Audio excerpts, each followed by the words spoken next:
The humidity of the city morning hung heavy, smelling of burnt coffee and expensive exhaust. Kira adjusted the strap of her wicker basket, her small fingers tracing the stems of the half-wilted daisies she'd scavenged from the wholesale market trash. To the businessmen rushing past the sidewalk cafe, she was invisible. Just another part of the urban background, like a fire hydrant or a pigeon. That was their mistake. People didn't realize that when you are invisible, you become the best listener in the world. She was hovering near a corner table where two men in sharp, charcoal-colored suits sat. They weren't drinking their espresso. They were watching the black sedan idling across the street. Most people would have taken them for bodyguards, but Kira's ears picked up a low, guttural murmur that didn't match their surroundings. And they weren't speaking English, and they certainly weren't speaking Korean. "The detonator is live," the blonde one whispered in Russian, his voice barely a vibration.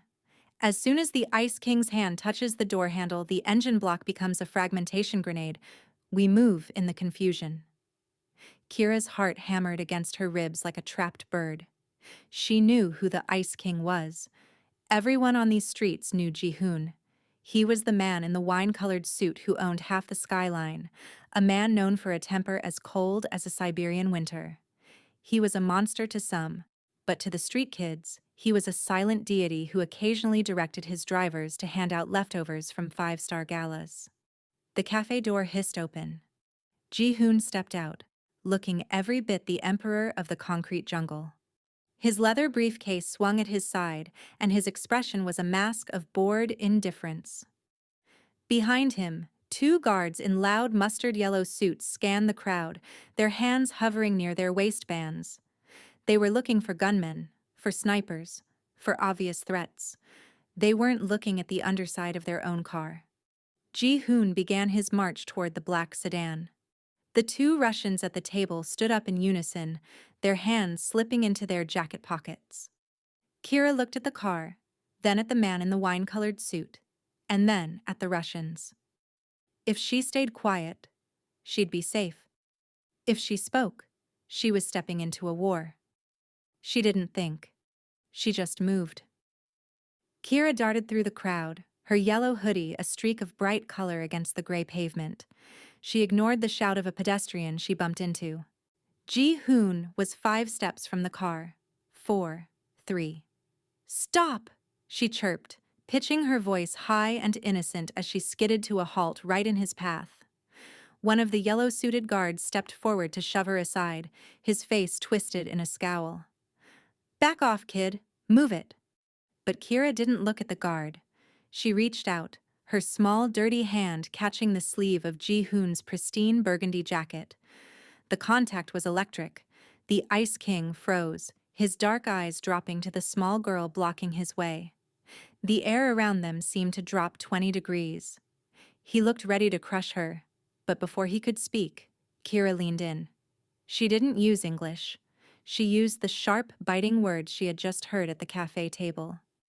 "The engine is a bomb," she whispered in perfect melodic Russian.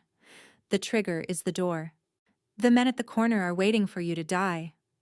Ji-hoon's eyes widened, a flicker of genuine shock breaking through his icy exterior. He didn't look at the car. He looked at the two men at the cafe, who had suddenly frozen mid-stride. In that split second, the predator realized he had been the prey, and that a flower girl was the only reason he was still breathing. The sidewalk was a river of gray wool and black umbrellas, but Kira moved through it like a flash of yellow lightning. Her heart drummed a frantic rhythm against her ribs, the kind of beat that usually meant she was about to get caught stealing a loaf of bread. This time, the stakes were much higher than a stale roll. She knew the man in the burgundy suit, Ji-hoon, the Ice King. To most people on the street, he was a ghost story told in expensive silk. A man who moved through the city as if he owned the very air people breathed.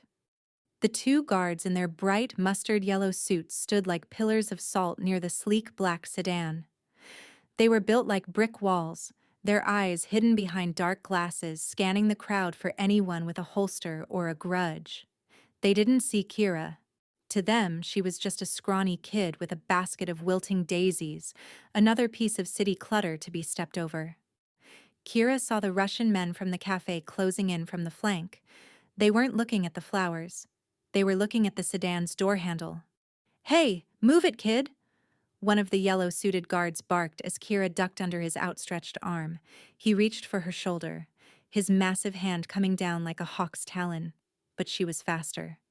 She slid through the gap in the security line, her sneakers squeaking on the pavement as she skidded to a halt directly in Ji-hoon's path. Ji-hoon stopped dead. He didn't flinch, but his eyes turned into chips of obsidian.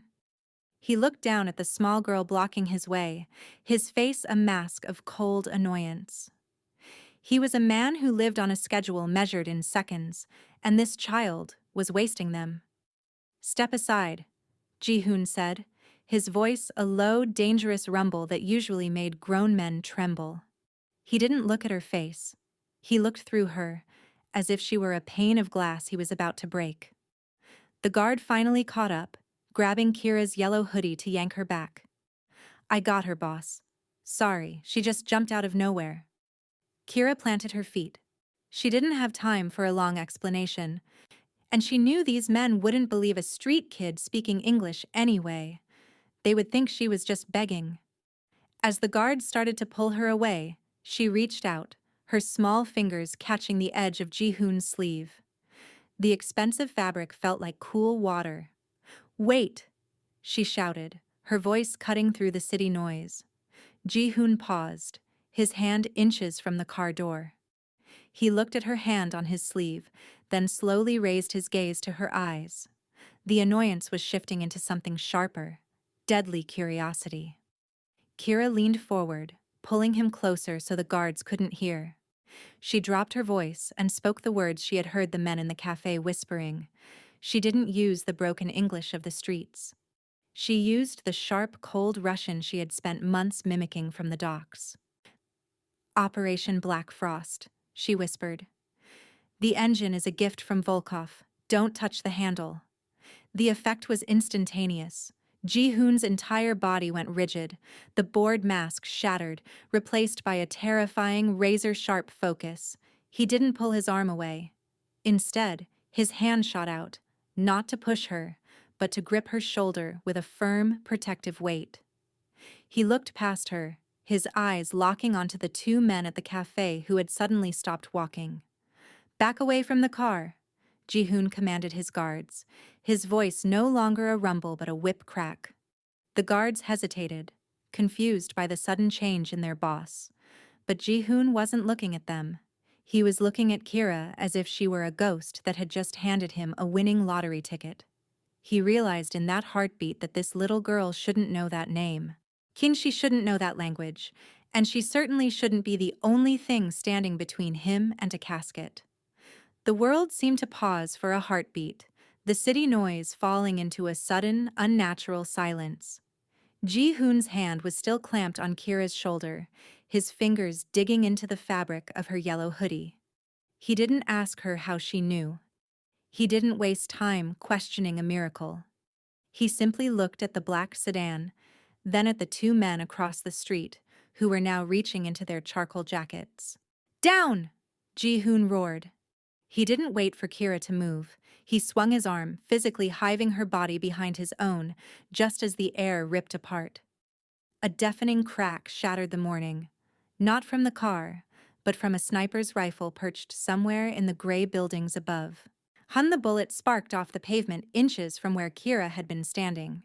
The guards in the mustard-yellow suits finally snapped into action.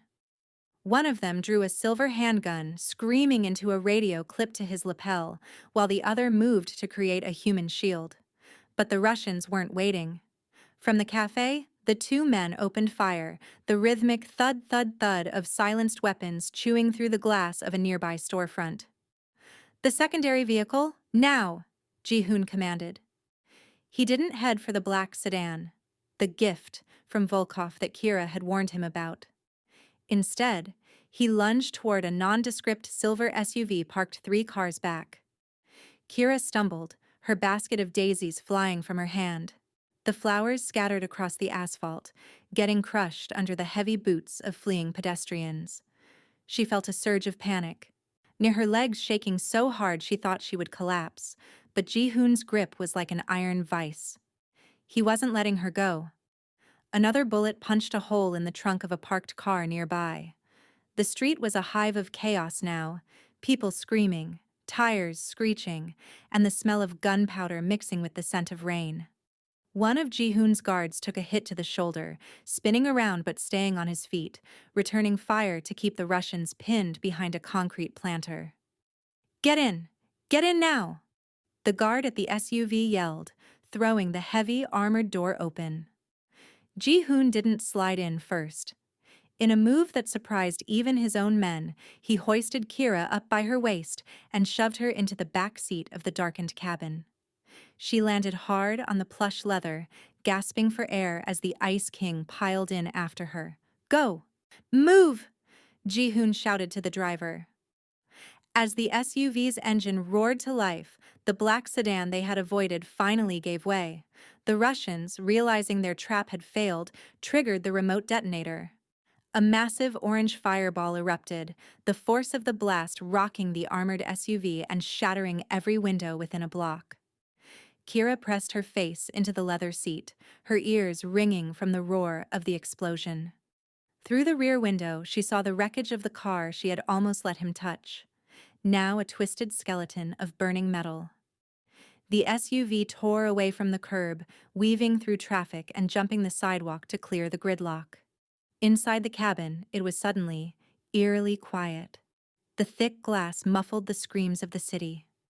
Kira sat huddled in the corner, her small frame shivering, her eyes wide as she looked at the man beside her. Ji-hoon took a deep breath, smoothing the front of his burgundy suit as if he hadn't just dodged a fireball.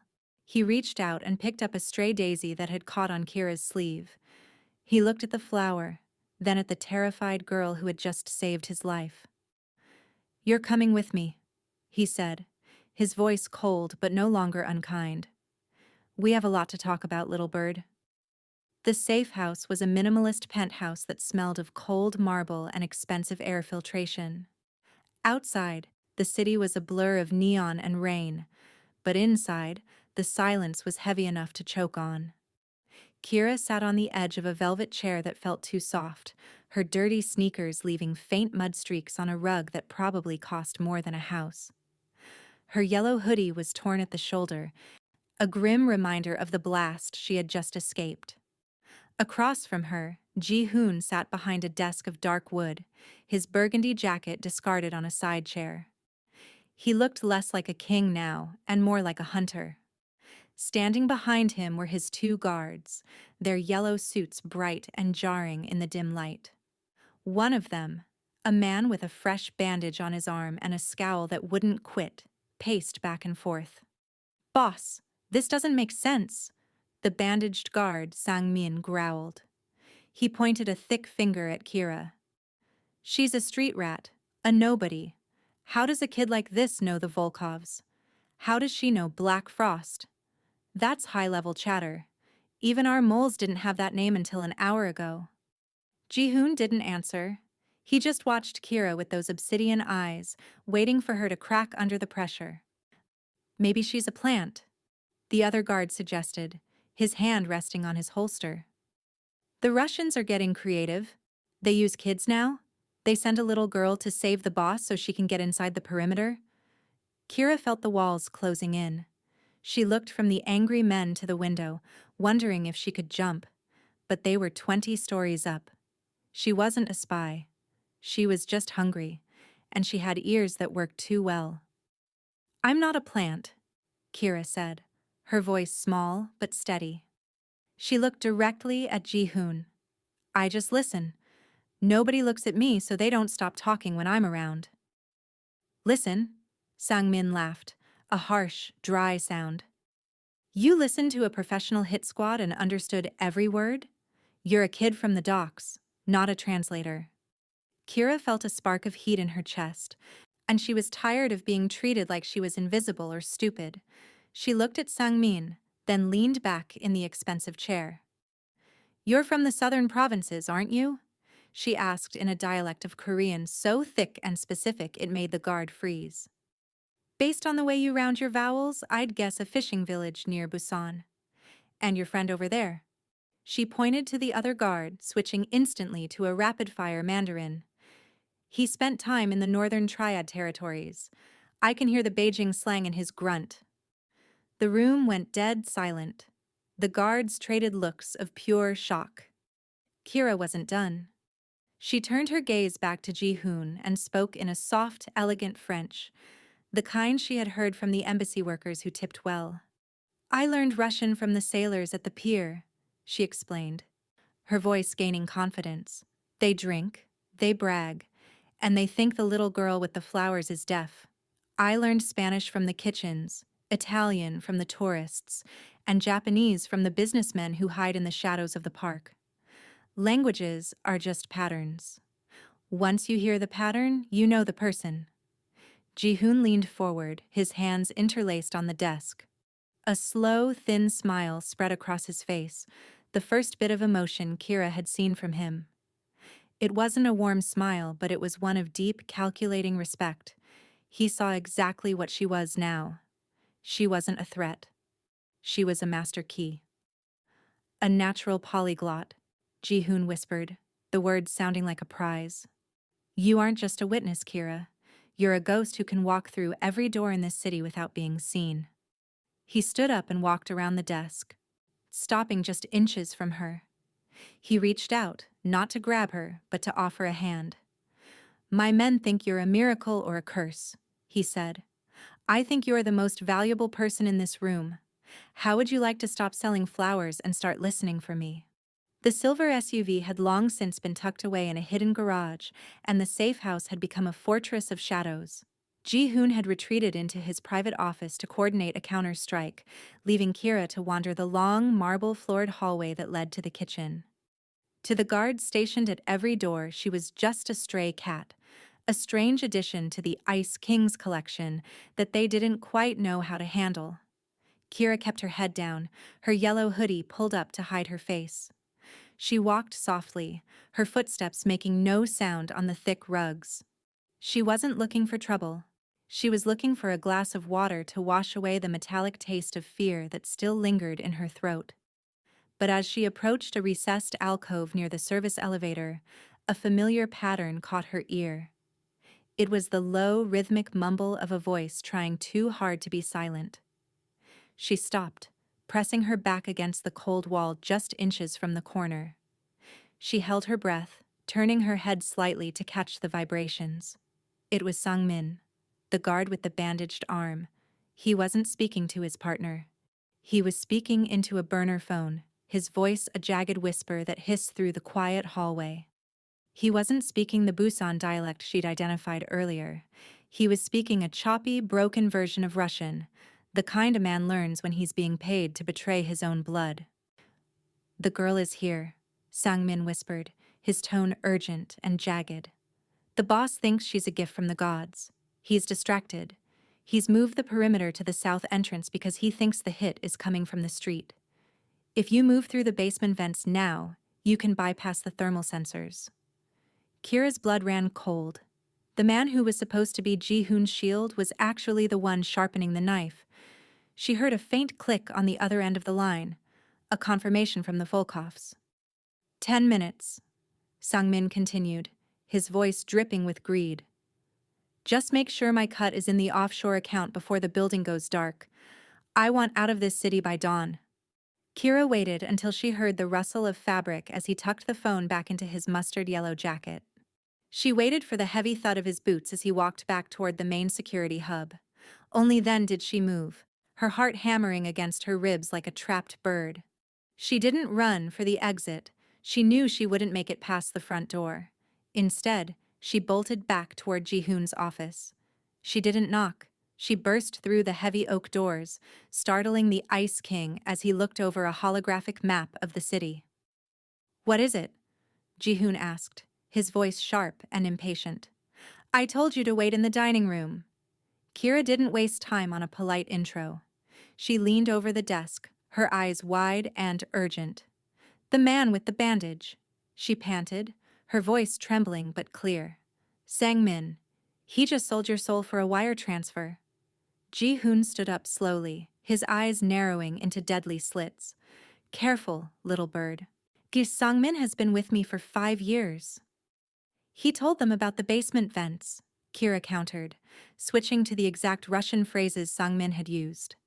She mimicked his panicked tone, his specific mispronunciations, and the way he'd promised to be gone by dawn. He said the perimeter is weak. 10 minutes, and the black frost comes through the floor. The silence that followed was heavy. Ji-hoon didn't doubt her for a second. He had seen the way she read people, and he knew that a street kid didn't just invent those specific technical details. He reached under his desk and pulled out a sleek black handgun, checking the magazine with a cold, mechanical click. Sang-min was always a greedy man, Ji-hoon whispered, more to himself than to her. He looked at Kira, and for the first time, there was a glimmer of something like genuine partnership in his gaze. You just saved me twice in 3 hours. I think it's time we get you some better armor. The aftermath of Sang-min's betrayal was dealt with in a silence so absolute it was terrifying. Ji-hoon didn't scream or rage, he simply moved with the surgical precision of a man who had spent his life pruning rot. By the time the sun began to peek through the city's smog, the traitor was gone, and the basement vents had been turned into a lethal trap for the Russian strike team. Kira had watched from the shadows of the office, her stomach churning as she realized that her words, her patterns, had led to people dying.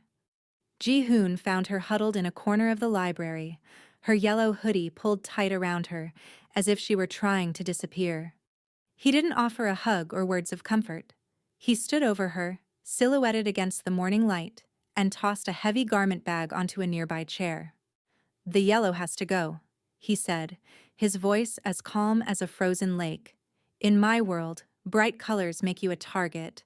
If you are going to walk beside me, you need to look like you belong there. An hour later, Kira stood in front of a floor-to-ceiling mirror, barely recognizing the person staring back. The oversized stained hoodie was gone. In its place was a tailored charcoal gray suit made of silk and wool, cut specifically for her small frame. She wore a crisp white shirt and a pair of sturdy, polished boots that felt heavy compared to her old sneakers. Ji-hoon had even provided a small earpiece that linked directly to his private frequency. You are no longer a flower girl, Ji-hoon said, adjusting the collar of her new jacket. You are my shadow translator. Your job is to listen to the things people think I don't understand. You will sit in meetings, you will walk behind me, and you will be my ears. Kira looked at her reflection. She looked sharp. She looked important. But as she followed Ji-hoon down to the garage, the weight of the new role began to press on her chest. They didn't go to a flower market or a cafe. They drove to a dim, damp warehouse by the shipping yards where the air smelled of salt and old oil. Inside, Ji-hoon's men had rounded up 3 low-level Russian informants. They were tied to metal chairs, their faces bruised and bloody. The Ice King didn't hesitate. He walked right up to them, his presence filling the cavernous space with a suffocating tension. Translate, Ji-hoon commanded, nodding toward the man in the center who was spitting out a string of angry, panicked Russian. Kira stepped forward, her heart racing. The man was begging for his life, mentioning his children and his debt to the Volkovs. But as he spoke, he slipped in a detail, a location for a hidden arms cache. Kira felt a lump in her throat. She knew that if she translated those words, Ji-hoon would send his men there to finish what they started. He says he doesn't know anything, Kira lied, her voice trembling. Ji-hoon didn't move a muscle, but his eyes narrowed. He leaned in close to Kira, his voice a dangerous whisper. Do not lie to me, little bird. I may not speak the language, but I know the sound of a man trying to buy his life with a secret. If you want to survive in this world, you have to be as cold as the people you're listening to. Kira looked at the crying man, then at the polished toes of her expensive new boots. She realized then that the suit wasn't just protection. It was a uniform for a war she wasn't sure she wanted to fight. She was no longer invisible, but she was starting to miss the days when her only worry was finding enough daisies to sell for a sandwich. He said the shipments are held at Pier 14, Kira whispered, the truth feeling like lead in her mouth. Under the name Red Star. Ji-hoon patted her shoulder, a gesture that was meant to be rewarding but felt like a brand. Good. You're learning. The city was blanketed in a thick gray fog that rolled off the harbor, turning the towering skyscrapers into jagged ghosts. Ji-hoon sat in the back of a new armored sedan, his face illuminated by the soft blue glow of a tablet. He looked perfectly calm, though he was currently driving toward a secluded construction site that he knew was crawling with Volkov's men.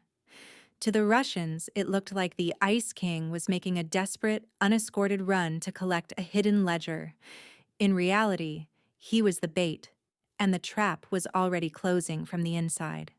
Kira sat beside him, her small frame swallowed by the plush leather seat. She wore her charcoal gray suit, but she had kept the hood of her old yellow sweatshirt tucked underneath it, a small piece of her old self to keep her grounded. Pressed against her ear was a high-tech receiver, scanning the airwaves for the encrypted frequencies the Russians thought were secure. They're talking, Kira whispered, her hand moving to the earpiece. Her eyes were closed, her mind filtering through the static and the heavy accents. 3 teams. They call themselves the Wolves.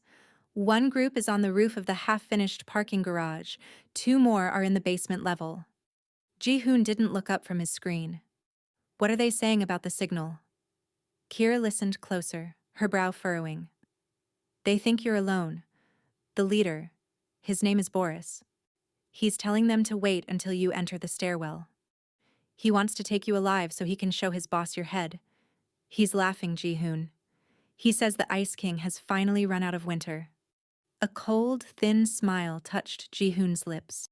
He reached over and adjusted the volume on Kira's receiver, his touch surprisingly gentle. Let them laugh. Their laughter is our map. Tell me when they mention the perimeter.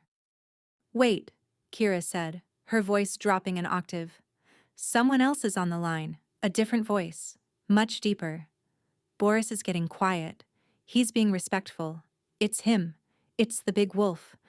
Volkov himself is in the building. He's at the north observation deck. This was the moment Ji-hoon had been waiting for. He didn't just want the soldiers, he wanted the architect of the chaos. He tapped a button on his tablet, sending a silent signal to his own elite teams who were currently rappelling down the back of the building, invisible in the fog.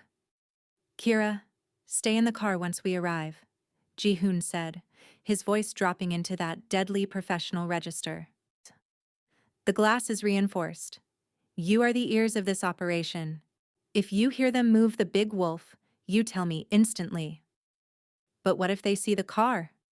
Kira asked, her fingers twisting the fabric of her sleeve. The violent reality of the job was hitting her again. She wasn't just listening to patterns anymore.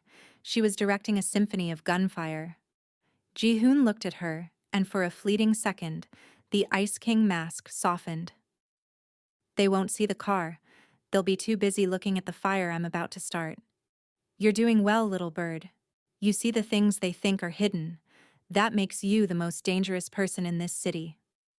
The sedan pulled into the skeletal frame of the construction site, the headlights cutting through the mist like twin blades. Ji-hoon stepped out, his burgundy suit a dark splash of color against the raw concrete. He walked toward the shadows of the stairwell, looking every bit the vulnerable target. In the back seat, Kira pressed her hands over her ears, the receiver humming with the sounds of men preparing to kill. She heard the clicks of safeties being disengaged and the heavy breathing of the snipers on the roof. She was the only one who knew exactly where the first shot would come from.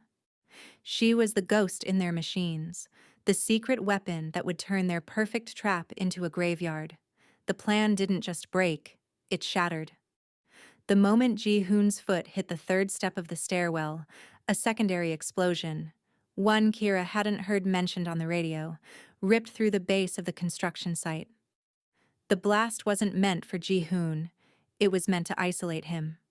A massive concrete pillar groaned and buckled, collapsing across the entrance and burying the armored sedan under a mountain of dust and debris. Inside the car, the world turned upside down.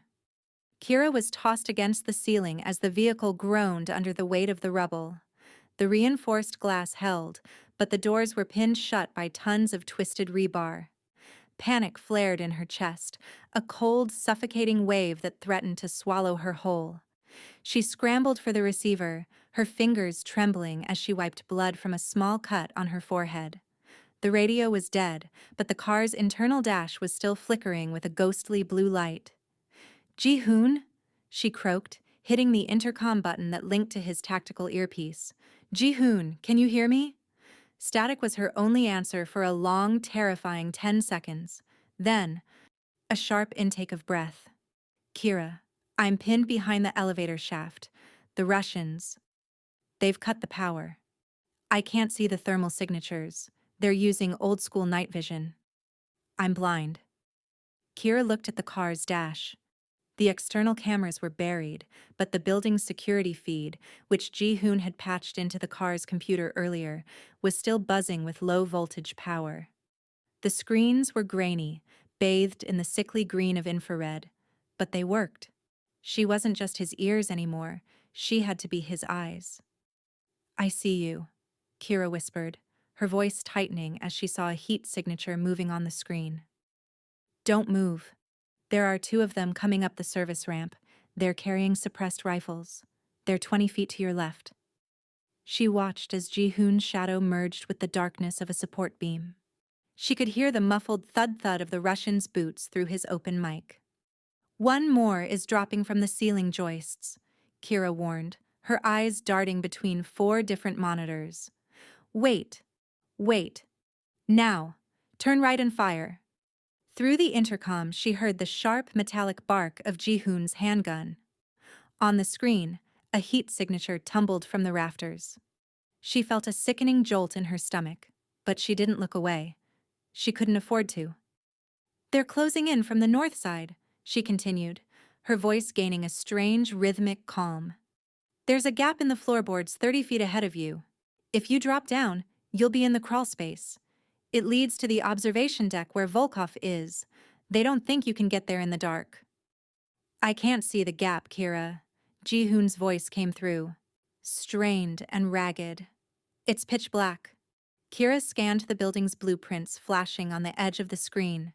She saw a maintenance override for the emergency strobes. "I'm going to pulse the lights for 1 second. It'll blind their night vision and show you the way.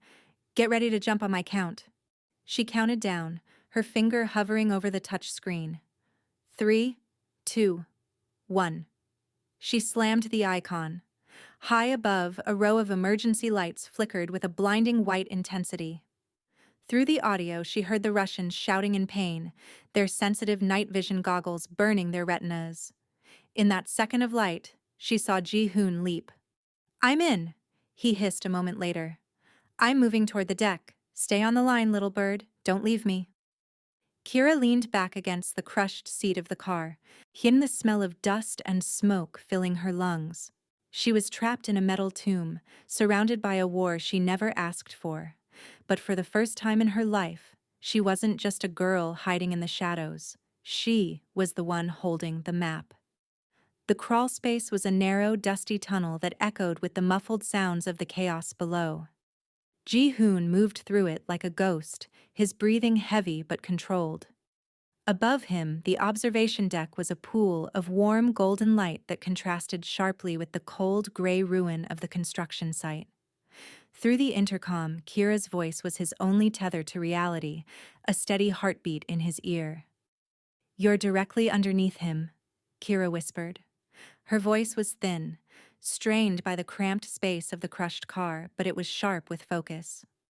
"I can hear them. There are 2 voices. Volkov and another man. They're arguing." Ji-hoon eased a ceiling panel aside, his silenced pistol leading the way. He pulled himself up into the room, a glass-walled office that overlooked the burning wreckage of the shipyard. "Viktor Volkov, A mountain of a man in a heavy fur-lined coat stood by the window. Beside him was his younger brother, Dmitri, who was frantically pacing the floor, clutching a satellite phone. Neither man noticed Ji-hoon at first. They were too busy shouting at each other in a frantic high-speed Russian. "Translate," Ji-hoon breathed, his voice barely a ghost of a sound into his mic. He kept his weapon leveled at the center of Volkov's chest. Kira's mind raced. She filtered out the anger and the static, focusing on the patterns of Dimitri's desperate words. And her eyes widened as she realized what the younger brother was saying. It wasn't just a tactical argument, it was a confession. "Ji-hoon, listen," Kira said, her voice urgent. "The brother, Dmitri, he's the one who gave Sangmin the money, but he didn't do it for the family. I hear the word Swiss and transfer. He's emptied their main accounts. He's telling Victor that the Korean reinforcements are already in the lobby to distract him, but it's a lie. He's waiting for a private helicopter to pick him up, and only him." Ji-hoon stepped out of the shadows, the light catching the wine-colored fabric of his suit. "Victor," he said clearly. The Russians spun around, their hands flying toward their holsters, but they froze at the sight of the barrel pointed at them. Viktor Volkov sneered, his face a mask of old-world arrogance. "The Ice King," he spat in English. "You come here to die in person?" "I came to watch you burn," Ji-hoon replied. He didn't look at Victor. He looked at Dmitri, whose face had gone the color of ash. "Kira, tell him. Tell Victor what his brother just said about the Swiss accounts." Through the room's speakers, which Kira had managed to patch into via the car's override, her voice suddenly boomed. It was the voice of a child, but it spoke with the weight of an executioner. She repeated Dmitri's words in perfect biting Russian, every detail of the stolen funds, the secret flight, and the betrayal of the Volkov bloodline. Victor's eyes shifted from Ji-hoon to his brother. The silence in the room became a vacuum. Dmitri tried to stammer a denial, his hands shaking, but the guilt was written in the sweat on his brow. "You rat!" Victor roared. The bond of the Russian syndicate snapped in an instant. Victor didn't fire at Ji-hoon, he turned his rage on the traitor beside him. In the split second that the brothers turned on each other, the distraction was all Ji-hoon needed. He moved with the speed of a winter storm. 2 shots rang out. One for the man who wanted him dead, and one for the man who had bought his guards. As the 2 Russians collapsed, the heavy silence returned to the observation deck. Ji-hoon stood alone among the glass and the gold, his chest heaving. He tapped his earpiece. "Kira," he said, his voice softer than she had ever heard it. "It's over. The black frost is melted." "I know," she whispered, her voice trembling with relief. "I heard them fall." The sirens of the city were distant echoes by the time Ji-hoon's backup teams finally cut through the wreckage of the armored sedan. When the door was finally pried open, Kira didn't run. She sat quietly in the dark, her charcoal suit covered in a fine layer of white concrete dust, waiting for the only person who truly knew what she was capable of. The sun was beginning to burn through the morning fog, painting the harbor in shades of pale gold. They stood on the edge of the pier, the charred remains of the construction site behind them. Ji-hoon looked different in the daylight. The Ice King still wore his burgundy suit, and his expression was still a mask of iron, but there was a weariness in his eyes that hadn't been there before. He looked at the water for a long time before turning to Kira. At his feet sat a heavy black leather duffel bag. He nudged it toward her with the toe of his boot. "There is enough in there to get you out," Ji-hoon said, his voice level and calm. "Documentation, a new name, and enough cash to buy a house in a city where no one knows the name Volkov. You could go to school. You could buy all the daisies in the world and never have to listen to a secret again. You've earned it, Kira. You saved my life 3 times over. I don't keep people in debt." Kira looked at the bag. It represented safety. It was the dream she had nurtured while sleeping on cardboard behind the wholesale markets. She could be a normal kid. She could disappear into the crowd and never have to feel the weight of an earpiece or the cold chill of a betrayal again. Then she looked at Ji-hoon. He was a man surrounded by shadows, and a king in a world of monsters. But he was also the only person who had ever looked at her and seen a person instead of a problem. He had given her a suit that fit and a voice that people actually feared. "If I take the money," Kira asked, her voice small but clear, "who will listen for you?" Ji-hoon didn't blink, but a muscle in his jaw tightened. "I managed before you, little bird. I suppose I would manage again." "You almost walked into a bomb," Kira reminded him, a small, knowing smile tugging at the corner of her mouth. "And you didn't hear the brother lying? You need ears, Ji-hoon, and I'm the best there is." She stepped over the bag, leaving the fortune sitting on the salt-stained wood of the pier. She walked up to him and stopped, looking up at the man who had plucked her from the sidewalk. "I don't want the money," she said firmly. "I want the seat at the table. I want to be the one who knows what they're saying before they even say it." Ji-hoon looked down at her, and for the first time, he didn't look like a boss or a predator. He looked like a man who had finally found something worth protecting. He reached out and placed a hand on her shoulder, the same way he had when he first pulled her away from the exploding car. "A seat at the table is a heavy thing, Kira. It's a life of shadows." "I've lived in the shadows my whole life," she replied. "At least now I'll be the one in charge of them." Ji-hoon nodded slowly. He signaled to the remaining guards who were waiting by a fresh car at the end of the pier. He didn't pick up the bag. He left it there for the seagulls or some lucky wanderer to find. He turned and began to walk, his long strides slowing just enough for a girl in a dusty charcoal suit to keep pace. They walked away from the ruins of the war together, the Ice King and his shadow, moving toward a future where no one would ever dare to call her invisible again.